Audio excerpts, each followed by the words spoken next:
Hey y'all, how we doing? Shout out to Bear Nation for tuning in for another episode of the Bear Necessities of Entrepreneurship, a podcast for the entrepreneur-minded, created by entrepreneurs, discussing the real stories that give you the tools to overcome challenges and stay true to your real self. As always, I want to give a shout out to our partners over at Finn. Finn is a social good platform that creates employee engagement and builds culture. We've teamed up with Finn to give back to the communities that we serve. For every episode, we will be donating $10 to the cause of choosing by our guest in the Finn platform. Enjoy today's episode. Hey, y'all. Thank you once again, Bear Nation, for listening in to the Bear Necessities of Entrepreneurship podcast. I'm really excited about today's episode. It's going to be a fun one, talking retail tech and fashion tech. Today, we have on CEO of a company called StyleMe. And Rufuss is a top executive, having led blue chip companies. He's a seasoned retail veteran and previous managing director for LVMH, now bringing the rest of the world's shopping experience online through FashionTech. And Rufuss and I have known each other for almost 5 years now. We met in 2017, did some work back in the day together, and have stayed in touch. It's been a lot of fun watching StyleMe progress and seeing Rufuss's transformation of working from LVMH into the startup world, which I'm sure we'll get into, and that transition of what that looks like. But to kick off, Rufuss, say hi to Bear Nation for me. Hi to everybody out there, and thanks, Rob, for inviting me. It's great to be here, and great to see you first time for a little while. Yeah, it's been a hot minute with the pandemic. So Rufuss and StyleMe are based out of Taiwan, so other side of the world. And they have done some amazing things, expanding into the U.S. market, obviously having roots in the Asian market. So we're going to kind of dig in to all these different things. And, Rufuss, as you know, this is a podcast for the entrepreneur-minded, for millennials and Gen Z. So really thinking about that story and some of those challenges and what are the bare necessities of entrepreneurship? What are the things you have to overcome and the real challenges? So I'm excited to dig in. But let's start here. You are an top executive for blue chip companies, and you dropped in there at LVMH. So tell me about that experience in your career and then how the hell did you get drawn into working for a fashion tech startup called StyleMe as the CEO and kicking this thing off? Sure. So it's not the usual path, perhaps, but I spent 20 years working for blue chip companies, firstly in retail, actually in grocery, supermarket retail, then on Mars, so snack food, pet food, so a kind of typical consumer goods kind of path. Worked in multiple countries with them, mainly across sales and marketing, and then ended up with LVMH on the drink side of the business, so the kind of luxury end of drinks, Moet Hennessy, and spent 10 years with them, running businesses for them in Asia. I got to a point, and fantastic companies to work with. You learn tons. You have opportunities to do all kinds of things that you don't when you're perhaps with smaller businesses. But on the other side of things, you kind of you're always looking, and I was always intrigued as to what was out there and what else could be done. And I kind of taken a bit of a adventurous step when I left university. I didn't go on the normal path of finding a job in London or wherever it was. I went straight to China. So this was 1995. Shanghai, full of bicycles, not much else, and started learning Chinese, and then started working a year after that, and basically worked in Asia from there on. So I was kind of always looking for something slightly different and a bit more challenging. And I think that came back to me about 5 years ago, when basically I started to talk to the founder of this business, and he started to talk to me as well about how could I help him to bring this to market and to actually scale and commercialize this business. And I sort of sat there and I thought, well, it's 20 years invested into, big companies, of course, great opportunities. But if I don't do something like this now, then, I never will. And I had a boss, but was also a mentor earlier in my career. When I was at Mars, my boss, a guy called Chris, was actually the owner of a company, a candy company that was purchased by Mars. They were acquired by Mars in Australia. And they took him on as part of that deal. And he stayed with the business for, a few years later. And basically they wanted to try and harness his entrepreneurial spirit.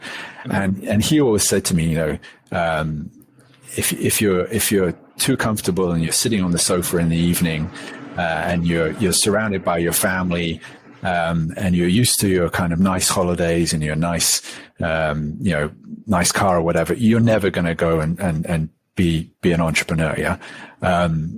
And I sort of was at that kind of stage. I sort of looking at it in the face and saying, look, if I don't do this now, I never will. Now, the best part is obviously I had total belief in the founder and the idea. And so, made the choice to make that jump, which was a pretty big jump at the time, I have to say. Yeah. Okay. So a lot to unpack here. So starting in grocery, into snacks and pet food, into Moet Hennessy. So I'm sure there's some fun stories that we could dig into to that lifestyle. That's another podcast. And so as we look at this channel, you said, you didn't take the traditional steps after university. And here on this podcast in Bear Nation, we love non-traditional career paths. Mine's non-traditional, as you know. I've told you my story, and we've had conversations in length about that.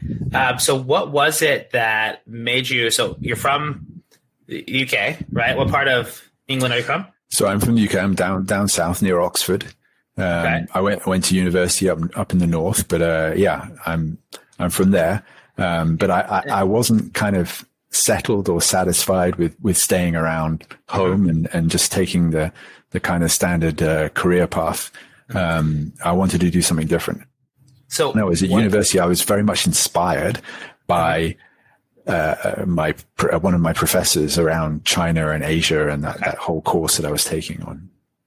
So it was a university course that really inspired you into the Asian culture and wanting to move. And so you got got a one-way ticket out there. Literally, yeah. And what do you think has been one of your biggest, what do you think was one of the biggest lessons of taking that jump and saying, you know what, I want to step away and move to a whole new country and make an impact? What was that? What has been some of those lessons, or what do you feel is the key thing for somebody? Because there's tons of people that reach out to me all the time. It's like, Rob, you went from Des Moines, Iowa to Italy. How did you make that jump? Why? So for you, and I always talk about, I always felt that there was something missing. Right. Yeah. And it's I went to traditional college, got the traditional job after. I learned a lot, and the job after really set myself up. But I met my, girlfriend at the time, now wife, and we talked about this, and she said she was moving, and there was always a fire. I always talked about going somewhere, and I didn't know where to end up. And I didn't want to end up in your traditional places. And so Italy was hell yeah, another country, another part of the world, get to immerse myself. And what's the worst that could happen? Right? Yeah, exactly. I ended up breaking up, but I'm in this really cool country, having a really great experience, coaching American football game. I mean, so tell me, what was one of those key things or lessons about Asia that you were just I'm all in? So I think I had push factors and pull factors. I mean, on the pull side, I was very intrigued. I was doing East Asian studies at university, politics, economics. But you're kind of scratching the surface, and I was really keen to go and take a deeper look and try and understand a bit more about the culture and what's really behind it. So that was one side of things. On the push side, I grew up, my stepfather was commuting to London every day, back every night late for as long as I could remember growing up. And I was very much I don't want to do that. That's probably not what I want to do. If I do it, maybe it's later on. Maybe I need to do something else first. And so I think it was that, and then just curiosity as well. I mean, China at the time was somewhere that was pretty much, it certainly wasn't a well-trodden path. Yeah. So it was something to go and explore. And yeah, that sort of, you're young, and if it doesn't work out, I'll go home. Yeah. It's not the end of the world. So, I took that leap. I probably thought at the time, I'll stay a year, maybe I'll stay 2. And then it became 5, and, and then after about 10, my parents didn't bother asking me when I'm coming back anymore. So. Yeah. I mean, that's, I moved to New York after Italy, and I said, my family was like, "Oh, you're going to move to New York for a few years." Like, yeah, to be, late 20s, early 30s in New York is amazing. I'll probably be out there for 4 or 5 years and come home and want to start a family. I've been out here for almost 6 years and have no intention of looking back. You just kind of get drawn in. And when you find a place that feels like home, and there's the energy and you walk outside, there's a pull to pull you outside of your comfort zone. I mean, that's what New York's all about. And I think, you've talked about where you are in Taiwan and the job that you're doing very similar. When you walk outside, there's a pull of like, there's going to be more today. There's like something new, and you feed off that energy and you feed off that feeling. And I love that. And so, thinking about, your story you just shared about your stepfather commuting, I think you talked about this. You made this quote that your mentor said: if you ever get comfortable in your own life, your furniture, your holidays, you're never going to be an entrepreneur. And you looked at yourself, if not now, then when? It'll never happen, right? Exactly. And I think that you just shared the entrepreneurial spark happened early when you saw your stepfather. My father worked 2 jobs to put me through high school. And I always, told myself, I respect the hell out of my dad, and he did everything to put me in, Catholic high school and do all the things I wanted to do. And I was like, I want to be able to repay that in kind by doing more. And so I've always felt driven to do more. So the entrepreneurial spirit hit you there. And so I love that. And so talk about, where did this idea, you said this, if I'm never going to do it now, what made you even consider entrepreneurship? And being I know you're not the founder, we'll get into that in a minute, but to lead a company from zero to where it is today, like what was that draw that I have to try this? So I think there's a bit of personal kind of goal and sort of wanting to prove something to an extent as well. When you're working in a large company, it's challenging. It has all of its own challenges. But you're kind of restricted in many ways in terms of what you can and can't influence. I was selling marketing fantastic products with hundreds of years of heritage, etc.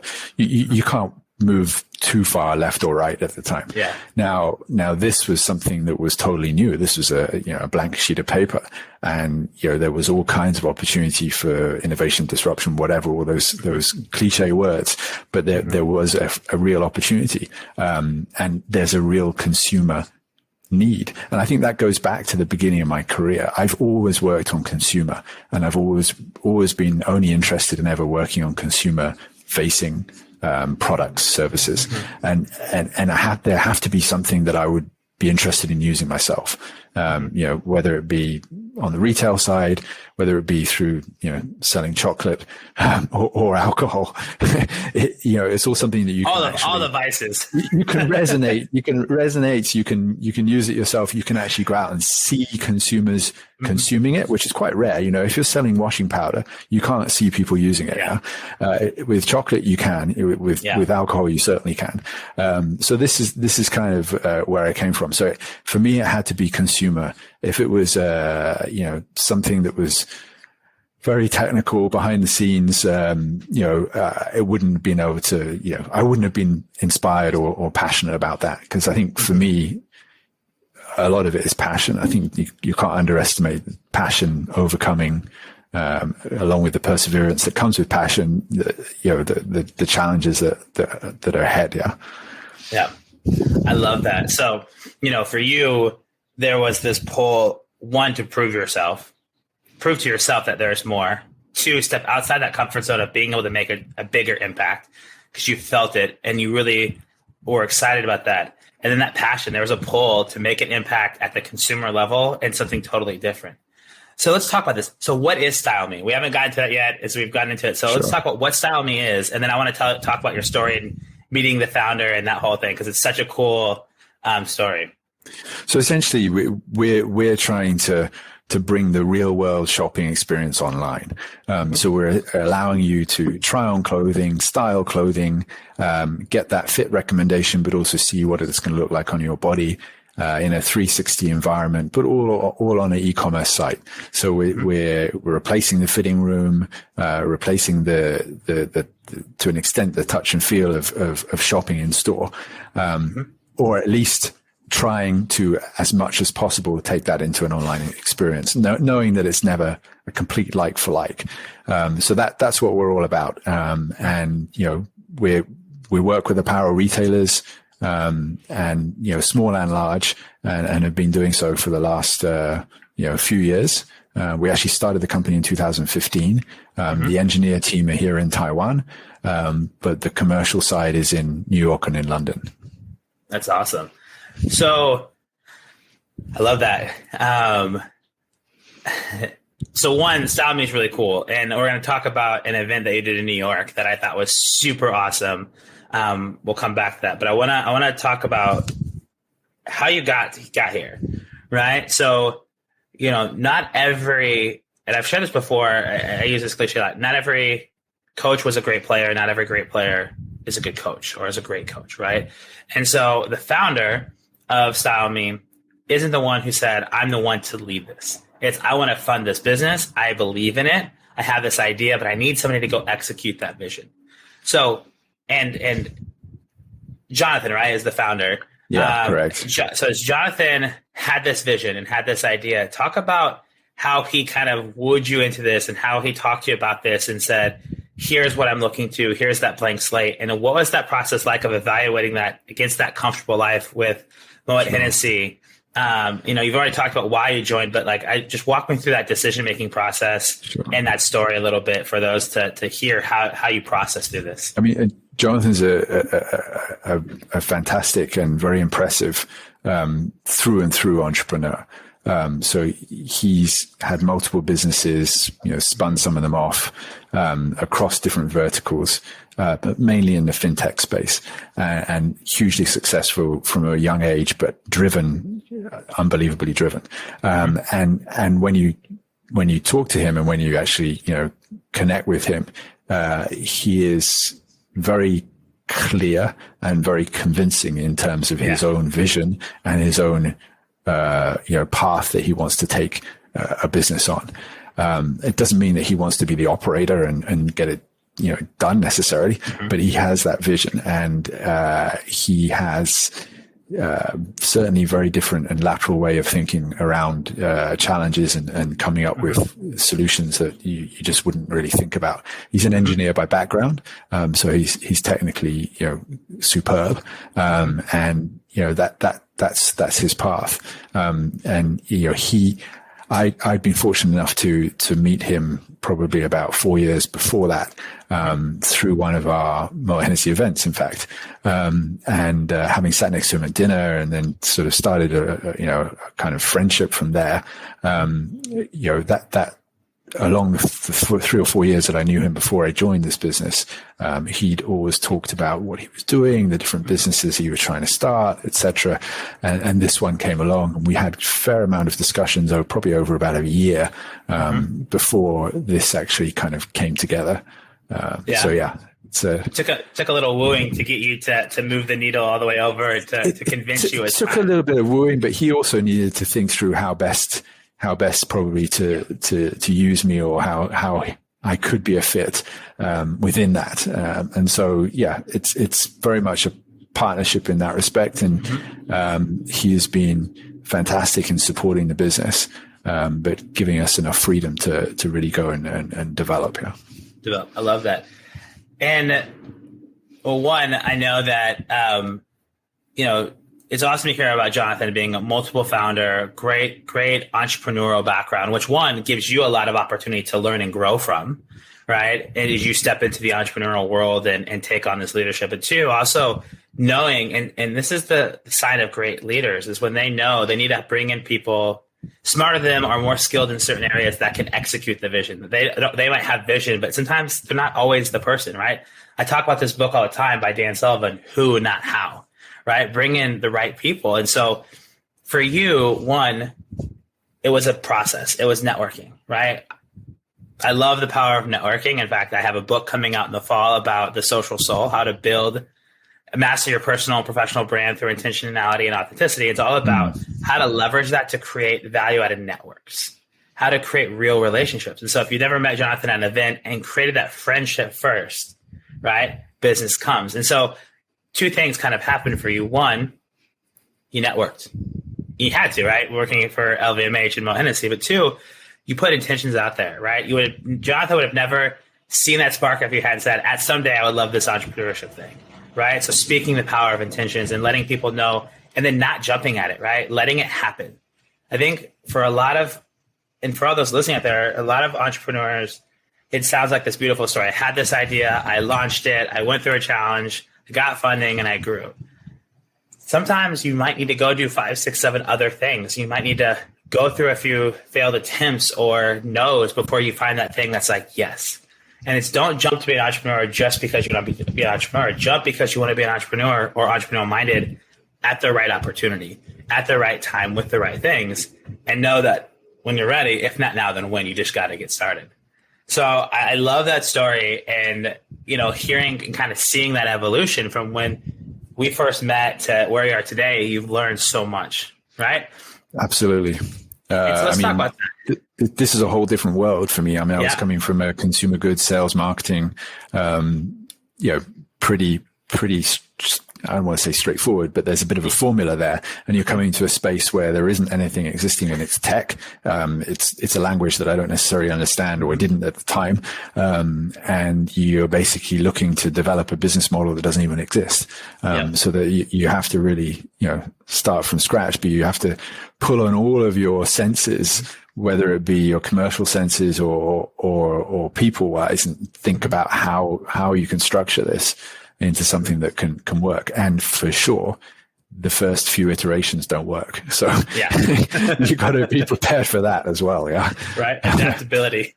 Right. And exactly. So, coming from sales and marketing, you got to pull on your levers. You got sales, marketing, ops, engineering, people ops, hiring, firing, growing. And as you kind of stepped into this and going through all these things, right, you wanted to have an impact on the consumer, right? We talked about that earlier, that it's got to be consumer facing. You want that final impact on the consumer. So what is the business model for Style Me? Because you're partnering with actual brands to give the end consumer an experience. So talk about that business model, right? That B2B to C, and how that's kind of changed as you look at, because you're in 3 different markets, right? So what does that B2B to C look like across markets and across brands? And how has that been working for you? So yeah, exactly. We're B2B to C, and we have to keep the C front and center, because the product, flies or dies based on the consumer acceptance. At the same time, our main customer is obviously the B, the businesses, the retailers, the merchants, the brand owners. And we obviously need to deliver the value there, but that value flows from the consumer. So if we're adding that value, we're allowing people to get an elevated experience when they're shopping, get that accurate sizing, etc., then for sure we will deliver the value back. And basically what we do is we drive up conversion, we reduce returns, product returns, we increase average order value, engagement, and all of these things, retention, etc. And that's very measurable, and it's very transparent for our retail partners, so they can see that. And that's basically where we charge, and we have a SaaS-like consumption model that we charge our retailers with. So it's not about big upfront costs. It's not difficult tech. We can get you going within a matter of weeks, essentially. I love that. And I think, too, as we think of that B2B to C, and that C being front and center, in today's day and age, when we can online order things, and it's so common, we order more than we want, we take 1 or 2 things and we just send it back, right? To be able to, how do we reduce that? It's a huge challenge. Right. So this is kind of sustainability in fashion is obviously a very hot topic at the moment. It's long overdue, but it's been significantly worsened over the last year with the pandemic, because online sales, fine, that's good, they've grown, but the packaging that comes with that and the bad habits that come with that, as you just said, when everybody's offering free returns, well, okay, I'm not sure if I'm a medium, a large, or a small, so I'll take all 3 of them. That's a massive burden. And I think we're seeing now, especially with Gen Z and younger consumers, that they don't want to be a part of that, essential environmental damage, as it were. And so there are a lot of sustainability related companies, in fashion tech as well, coming up and helping you to see how sustainable this product is, or how sustainable is their supply chain. Yeah. And I love that because I think you hit a really key point, right? And I'm the same way. Like my wife and I are very sustainability conscious, and you think about those things. And like me, I'm built like a refrigerator. So I'm short and wide. Stuff's either too short, too tight, or it's too long. And like I have to try on multiple different things. And so we're always kind of looking at like what's the best way to shop reasonably and smart, because the packaging, all that stuff, it's crazy. And hyper-connected millennials and Gen Z understand the impact of what sustainability means and having this one planet and wanting to be a part of that, creating an impact. And so they're going to spend their dollars with those that are making impact. In fact, millennials and Gen Z want to work for companies doing that, like part of their mission. And not only are you doing that as part of your mission, you're trying to do that to help other companies as part of their mission and create that. So I think that's such a big impact and really interesting in that whole value proposition of supply chain. Absolutely. So I think whilst it's not our key selling point, it's not probably why retailers take us on. For sure, the reality and as well as the optics are good in terms of sustainability. Yeah. So as we look at this, and you've had some challenges, right? So when we met, you were launching in New York City. And I want to talk about your experience launching in New York and the US. We were talking pre-show since during the pandemic, you launched in Europe and obviously in the Asian market. So tell me a little bit about 5 years ago when we met, 5.5 years ago when we met, you were launching in New York City. Tell me about that experience of launching an office here, the US market, some of the things that you've encountered and learned, and some of those challenges that you've had to push through to get to where you are today. So I think it was 2018 when we really tried to go out and talk to customers for the first time in the US. We had nothing there. We hadn't, we didn't have a business. We didn't have anything. So we had to start that all from scratch. We got some learnings to start with. We probably spent a good amount of time just talking to retailers, not really with having that much, I would say that much hope of actually landing a retailer immediately. We knew that we needed to go through that process. We needed to talk. We needed to hear their feedback. We needed to tweak our product offering, etc. And then we had to get the first client, and getting the first client is really not easy. I mean, no one wants to be the guinea pig, etc. Especially with something that's so different, perhaps, from what's out there. So getting that first stage was huge. And then we kind of went through about a year of data validation. I would say it was a lot of testing. We had some great companies like DVF and a number of other retailers who we were working with. We were tweaking the product. We were making sure that it was actually delivering on the metrics that we wanted. We were redesigning the experience to make sure the UX was really working. And so, a lot of time spent, I would say, improving, moving forwards, but not exactly running. And whilst we probably would have liked to have run, we weren't able to because, you don't underestimate taking a product like this to market is fairly complex, and you go through different iterations on how you onboard clients and how you sign up new clients. So we would have liked to have been running at that point and moving faster, but the reality is you've got to go through that process. You've got to get the data to make it persuasive, and you've got to refine the product to make it robust enough so you can really roll it out. And so that's what we spent the best part of 2019 doing. And then also basically honing in on what our target was and who is the best, fit for us to go after. Because initially we thought, great, we'll go after the big retailers. Won't that be fantastic? But then you realize quite quickly that the selling cycle for very, very long, and somewhat unpredictable. And then we actually saw that there was a great opportunity in the smaller end of the market. The independent retailers were underserviced for this kind of solution.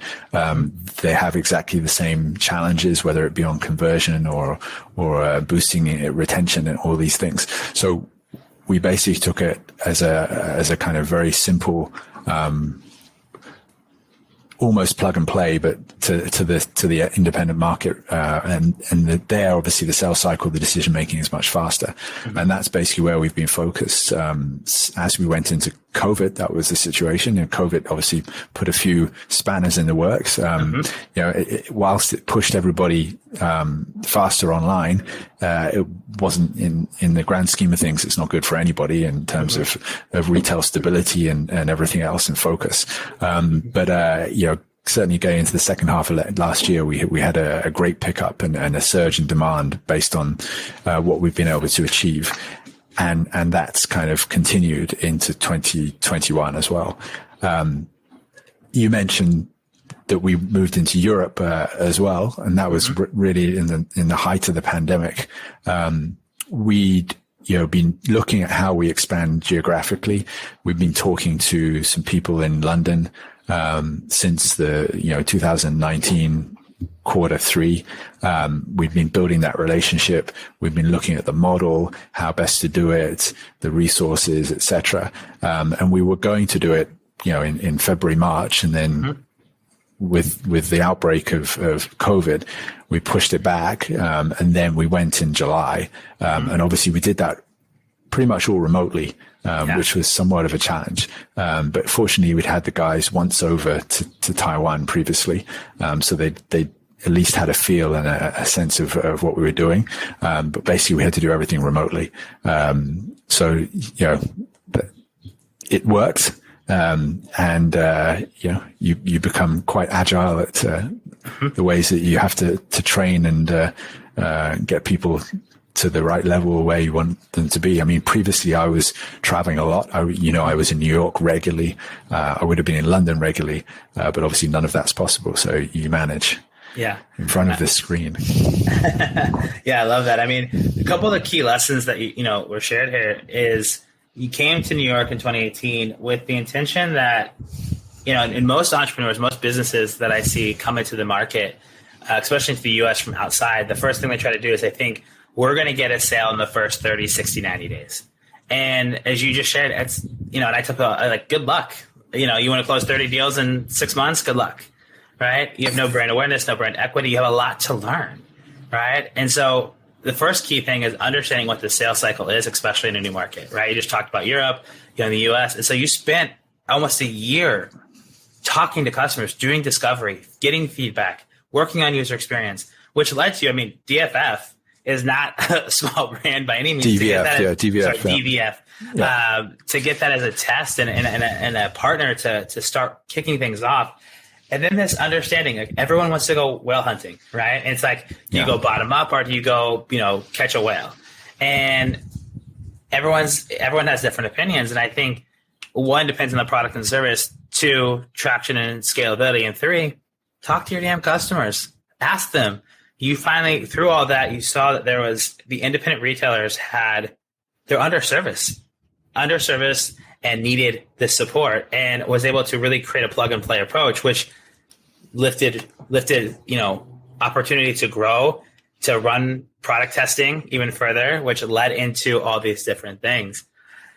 So as you look at kind of growth and expansion, right, and through these challenges of, having tested things, having things not work, having to realign, having turnover with staff, hiring new people and upskilling now virtually, what are some of the plans for Style Me here as we look at the second half of 2021 and 2022? What are some of the goals and plans that you have on your roadmap to start kicking things off? So I think on the customer side, we're really looking at volume now. And so we're spreading, or we've expanded significantly the way that we attract our pipeline of clients. So with lead generation work, and we're doing that through multiple sources, internal, external as well. And that's really starting to pay off in terms of the volume of clients that we can sign up, and then obviously go live with. So that's one side. And as we ramp that up, obviously we ramp the number of salespeople up to service those clients as well. So that's on the kind of, numbers, and we'll be doing that in the US, with likewise in Europe as well. In terms of the product, we know the product works fantastically, but we're looking at ways to kind of take it to the next level. So on the one side, a lot of it's about simplicity. You can over feature products. And you can start to have too many bells and whistles, and then your main purpose gets sort of lost.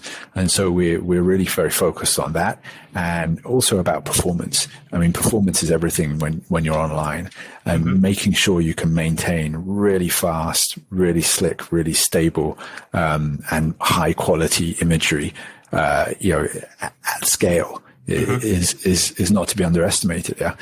So that's certainly a focus. Now, there are obviously the other features and other sort of new elements that can come in further down the road, but very much now it's about ramping, and the offering that we have for the independent retailers is a fairly standard one. I love what you just said here in terms of features, right? Simplifying things and not overcomplicating it, because you want all these features. All these features are great to have, but when we try to sell too many features out the gate, we cause problems. We confuse them, and we're not fitting their value and pain. So I love that you're focused on that.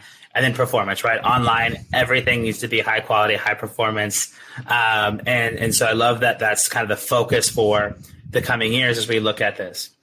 So. We've covered so many things here about key things of entrepreneurship, passion, perseverance, listening to your customers and getting feedback, and taking time, right? We live in an instant gratification society, right? We know that we can click a button. If we don't know something, we can go learn it in 20 seconds or 30 seconds. But when you really are looking to build, and you're creating a product or service that creates true value for the end consumer or your clients, that takes time. It can't be instant. When we look at, the pandemic taught us things, is that there's necessary tech and accessory tech. You need to be necessary for both the business and the consumer, the experience and the business, right? And you can't just be a nice to have when the market's going well. And I think that's something that you clearly have focused on. It's why you've been able to launch in multiple markets during a pandemic. So I love that you share that. And there's an event that you did in New York, and I know you used to travel a lot to New York and would have traveled a lot to London. I'm sure you don't miss the long flights, but I'm sure you miss a little bit of the experience. A few years ago before the pandemic, there was, I think it was New York Fashion Week. You guys had this really cool event. So, and I love this event, and it kind of shows the power of the product and just the thinking, the creative thinking that Style has. So talk about that event that you had the card under the chairs for, and what that taught you. Yeah. So we basically partnered with a Taiwanese designer at the time. And he had his fashion show, in New York, Fashion Week. And we basically took his runway, designs, and made it able for the audience who was there, or anybody else who went to the site at the time, to actually try on those very elaborate kind of designer couture items, straight away, immediately. And, they could put their own body measurements in if they wanted, or they could just try it on a kind of default body, and immediately they could start spinning around and taking a look at it. And then they could actually do some sort of pre-order as well, with the designer for when it came out later in the year. So, very cool. That was a lot of fun. And kind of showing off the capabilities of the tool, and obviously having, quite a few models and visitors, using it and trying it out, and kind of a wow factor there as well. Yeah. So, yeah. I mean, that's harnessing the power of experiential, right?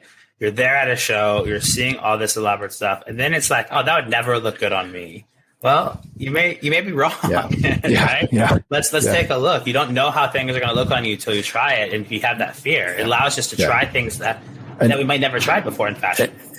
And experiential is exactly that. That's center to essentially what we're doing.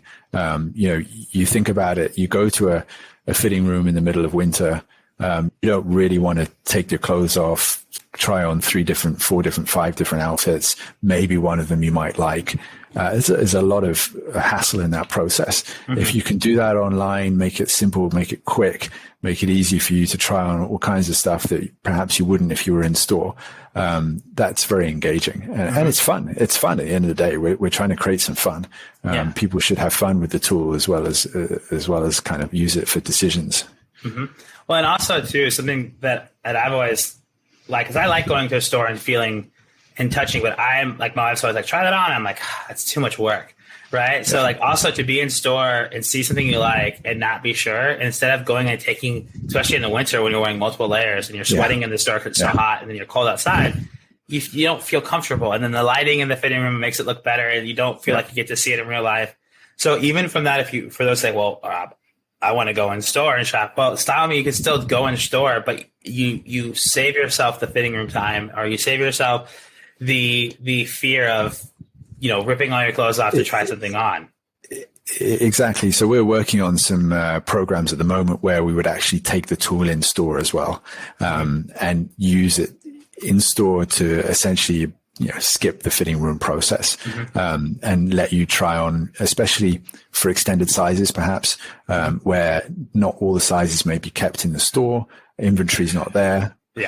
For refrigerators like yourself. Never my size. So you can then try it on quickly there on your phone or on a tablet, and then make that decision or buy it online, and skip the cashier queue or whatever. So there's multiple applications there, but certainly linking that on and off, really, the true omni-channel experience. Well, I love that too. I mean, I know this is future stuff and we're talking, but, I used to live in Europe, in Italy, there's never my size, but I can go to Germany and find everything in my size. And, in France, different things because everything's built smaller.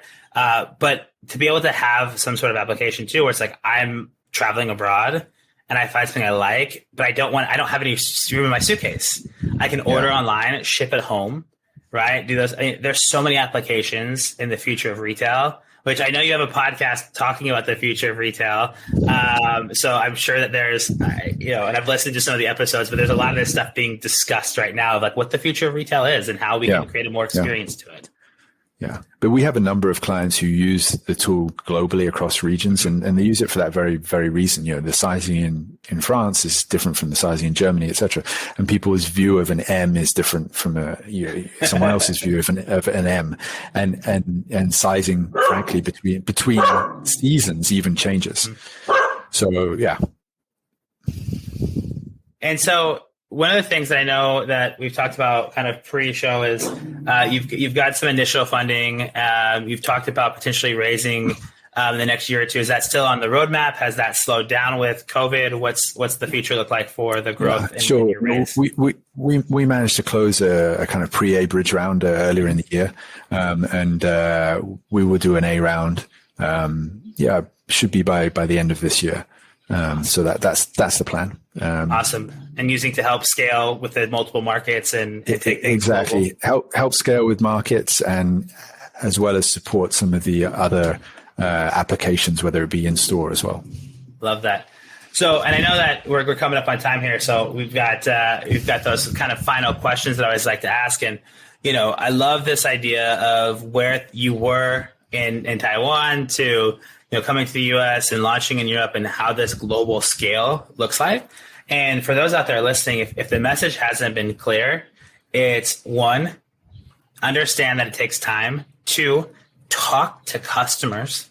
3, persevere. You're going to make mistakes. That's okay. How fast can you learn from them? Right? And 4, listen to feedback.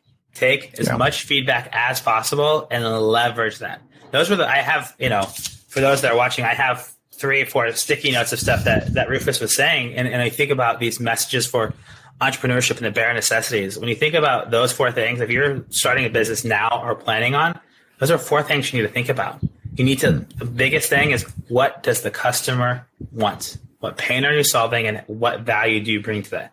Not what features you have, not all the bells and whistles, not how much time or money, which are definitely things people care about. But at the end of the day, what is the true pain you're solving and value you're creating for, in this case, the end consumer as well as the business. So I just wanted to kind of tie those loops together of some amazing lessons that you shared on your journey, which is non-traditional. And I love it because it's a whole new world out there, especially in fashion and, retail tech, as we think about millennials and Gen Z who have huge buying power in fashion, retail, sustainability, where dollars are being spent with brands in the future, and to be able to provide some sustainability and experiential options for, we're all connected. Our phones are in our hand all the time. We need that connection to shopping. And the more that we have that, the better. So. Absolutely. That's the trends are all going there. And, if you talk to Gen Z, then there's different surveys, but, a lot of them don't even like to talk to staff in stores. They like to be able to explore and do things themselves. And this is something that can help them with that. Yeah. I love that. And excited to see the growth of the product. So a couple of questions for you. One, right. And coming from your non-traditional career path, from going large corporate for 20 years and then hitting your entrepreneurial journey later in life, what advice would you give Gen Z or millennial entrepreneurs or anyone who's entrepreneurial minded right now? Yeah, I think it goes back to what we've been talking about. The consumer needs to be front and center. If it makes sense for the consumer, if it delivers on a need for the consumer, then the rest of the model can flow from it. If you're failing at that point, then the rest is all going to fall over. So really keep completely focused on that. Love that. Right. Always think of the user in mind, and again, that value that you're creating and the pain that you're solving. So I always love this question, right? When I'm talking to entrepreneurs and founders and things of that nature, what is your superpower? What do you think has made you super successful and your superpower and being a CEO? I don't think I have a superpower, but I think thick skin. you gotta be able to take the punches and get back up again and carry on. Yeah. And you'll get all kinds of advice. Some will be very good, some won't be. But you need to be able to deal with all of that. Yeah, I love that. I think that's such a huge superpower for, especially, again, when we think about millennials and Gen Z, we live in a world that's super hyper connected, and we live off likes and engagement, right? And it's really easy to have a bruised ego based on a bad comment. There's keyboard warriors out there that will, talk shit on something. And so you have to have thick skin. You have to take the punches. Everyone wants to be a coach, right? They all think they're a coach. They're going to give advice. You need to listen to all the feedback. You need to listen. You need to take it in. Then you need to take it with a grain of salt, right? Sometimes you need to stick to your gut. If your instincts are saying that's bad advice, it probably is, right? So you need to listen to that and take that in. And you can't do that without thick skin and just, being able to leverage that. So I love that as a superpower. And that's something that all of us need to do better at, especially when we think about the younger generations and how hyper connected we are, myself included, right? My fear of launching a TikTok was because maybe it doesn't work. And instead, I've leaned into that fear and launched a TikTok channel. And it's for the longest time, I was afraid to do that because I didn't have thick skin. It's well, what if it doesn't hit? Who cares? It's me being me, and I'm going to have fun doing it, right? Yeah. So what is one book, resource, or show that you would recommend right now people consume? So I'm actually halfway through I think it's called Power and Destiny. It's about George H.W. Bush. It's a biography by John Meacham. Probably not your obvious choice here, but it's about 800 pages long. But why? Because first of all, it's an interesting story. He's shot down in the war, etc. But I think first and foremost, it's about values. And a value system. And I think, that's another thing that we should all keep in mind when we're going through this. You can get carried away. You can get, taken, by business and by everything that's going on. But you need to keep that value system, pretty centered, and then that will help you, through the whole process, I think. Yeah, I love that. I think, sometimes we get consumed to read all these business books all the time. Sometimes you need to look at where other inspiration can come from or where other key life lessons. And I love the value system. In fact, this episode will be airing later, but just this week I posted a couple pieces of content about the Rise Up key values, right? Curiosity, intentionality, authenticity, attitude, and effort, and how you live those. And I love the idea of having a value system And having a value system is great. We all talk about it, but how many people are living their value system? So I love that. It's a great book, a great read. I have not read it. I've heard about it. When I see a book that's 800 pages, it kind of is like, I know. Do I want to commit? In fact, there's a book there's a book I'm reading right now about Robert Moses. So The Power Broker and the Fall of New York City. And it's like a 60-hour Audible book. And I was like, okay, am I going to undertake this? And it's like 10 parts. So it's getting through it, but you learn a lot through those type of content and longer reads. So don't ever turn it away just because it's long. I know we want short consumer content. Sometimes you got to listen. So as we look at the final question here, what is the lasting message that you want listeners to take away? We think about entrepreneurs, young people, those that are either in entrepreneurship or going into entrepreneurship. What's a lasting message that you want them to take away from this episode? I think if you've got the passion and especially you're young, you got to take the risk. You don't have to wait for 20 years like myself. You can go and do it early. But just always have in your mind the context and what will be involved as you embark on it, and don't expect it to be instant. It will be a long, winding road. But if you've got that passion, you can get through it for sure. I love that so much. I mean, passion drives everything, and the other thing is chase opportunity and experiences. Right? Money, you can make money anywhere. Money will come. And I get some situations are better than others. Like, you have to evaluate that. But, I used to think I had to wait till I had a certain income and certain money before I started a business. And it never happened. It never came. There's always something else that came up. And it's just like, I just had to do it. Chase opportunity, chase experiences, chase people, great mentors. Rufus talked about having an amazing mentor at Moet Hennessy, who gave him the line, if you ever are comfortable, going home every night, sitting on your couch, your holidays, etc., then you need to get uncomfortable. You're never going to do it if that's what you want. You need to get uncomfortable, right? Having Jonathan, a multiple-time founder who can provide value and teach a lot of lessons, but also put you in a position to be successful as an entrepreneur, CEO of a company, right? So chase people, chase experiences, and chase opportunity. I love that, and drive with passion. I love this. Absolutely. You can't live without passion. Totally. So, Rufus, I've enjoyed catching up with you and chatting with you. And thank you so much for sharing so many great lessons, and excited about where StyleMe is going. So how can my listeners find you on platforms? I mean, certainly just go to style.me and you can find us there. Otherwise, LinkedIn is easy. You can find me there. Awesome. So, and I'll also make sure to link the LinkedIn. I will make sure to link the StyleMe website. Rufus also has a podcast on the future of retail on YouTube, so I'll link that as well. If you have any questions or things that you want, like, connect with Rufus. He's got some great stories to tell, and always happy to connect, whether it's business or personal opportunities. So, Rufus, thank you so much for being on. I appreciate it. I had fun. I am buzzing. Thank you so much, Rob. And next time we do it in person. I can't wait. As I say, when you come to New York, we'll have to get beers together. Bear Nation, thank you for tuning in. Connect with Rufus. If you have comments or things that you want to share about the show, leave a review, shoot me a note. You know how to get a hold of me, and we'll talk to you all soon. Take care.